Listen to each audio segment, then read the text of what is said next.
Tere kuulama, eetris uudised ja stuudios Rohke Develak. Auvere elektrijaam kinnitas taas Eesti energiakindlust, lõpetades töö just kõige külmeval perioodil. Energeetikute sõnul on oluline, et süsteemis oleks stabiilsus ja Auvere puhul saab alati kindel olla, et jaam ei tööta siis, kui teda kõige rohkem vaja on. Valitsus rõhutas, et selline ennustatav käitumine loob turvatunde ja välistab ebameeldivad üllatused elektri tootmise vallas. Jaam on valmis uuesti kohe tööle hakkama, kui elektri hind langeb nulli või saabub mõni muu sama sobiv hetk. Ja sporditeateid. Rahvusvaheline peenisesüstijate kogukond teatab, et nad ei mõista, miks järjest suurem hulk inimesi soovib pärast täiesti tavalist peenisesüstimist hakata tegelema suusahüpetega. Kogukonna esindajate sõnul ei ole see olnud algne eesmärk ja protseduur ei sisalda teadaolevalt ka sportlikku komponenti. Samas on mitmed süstijad jõudnud ka võistlemiseni, selgitades, et pelgalt süstimise puhul tuleb pikkuses ükskord ikka lagi vastu, kuid hüppemäel on oluliselt rohkem ruumi arenguks, avaliku pöördumise lõpetuseks.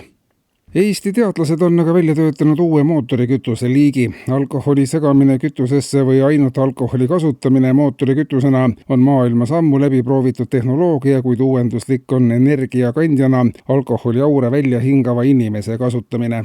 Politsei statistika näitab, et igas Eesti teedel sõitvas autos on vähemalt üks purjus inimene, tavaliselt mitu ja tihti ka roolis. Vastava maski ja vooliku abil automootoriga ühendatud purjus reisija või juht annab 2-promillise joobe korral energiat 100 kilomeetri läbimiseks. Kui on suurem seltskond, siis katab see kogu sõiduvajaduse terve riigi piires. Samuti leiavad kasutust need tuhanded inimesed, kes on seni olnud ainult purjus ja mingisugust tulu sellele rahvamajanduslikust küljest pole olnud. Kui rajada alkoholiaurude kogumispunkt tanklatesse, võib uuest tehnoloogiast tõusta Eesti uus arengumootor ja kütust saab müüa ka riigist välja.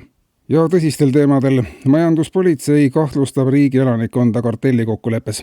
Siiani on selliseid kahtlustusi olnud vaid üksikute ettevõtete või ettevõtete gruppide puhul, kuid pikem juurdlus on näidanud, et kartellikokkuleppes tuleb nüüd süüdistada pea 95% riigi elanikkonnast. Uurimine nimelt näitab, et ükskõik millist hinda kaupmehed ka ei küsiks, tarbijad maksavadki selle eest nii palju, kui küsitud on.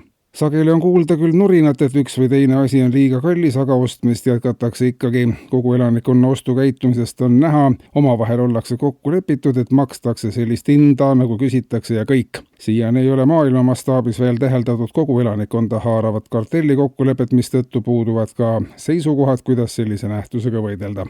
Eetris olid uudised.